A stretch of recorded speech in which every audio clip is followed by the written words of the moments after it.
I had the sense that maybe 5% of all the complaints will be of sexual violence, but 14%, I was kind of surprised.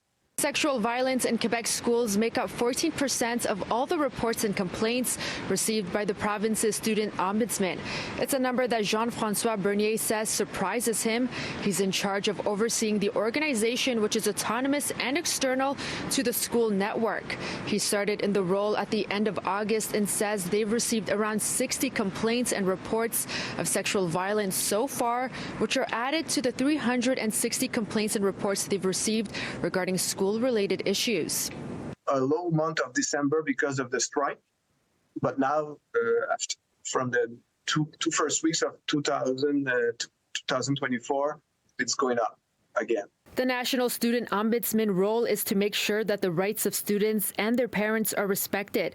The Legault government implemented the Student Ombudsman in response to various sexual violence cases in schools, including a former Montreal elementary school teacher who was sentenced to 8 years for sexually abusing 5 young girls.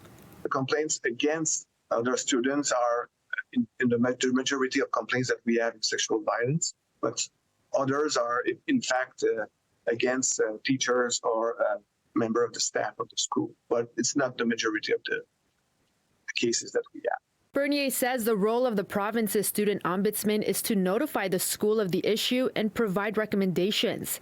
It's not to play the role of law enforcement or of the youth protection department.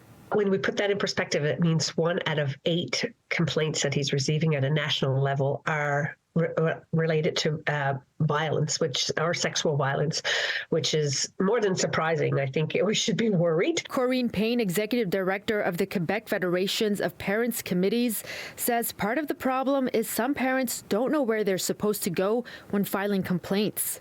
Do we need an official law like in universities and CEGEPs that is much clearer, outlines the steps clearer, and outlines all the actions that need to be taken and what's acceptable, what's not acceptable? Quebec Student Ombudsman will be releasing its first report of recommendations by fall of this year. In the schools right now, it's a plan. It's a bullying plan. I don't think it's enough. We need to go further. We need to protect our children. In Montreal, Swidda Rassy, City News.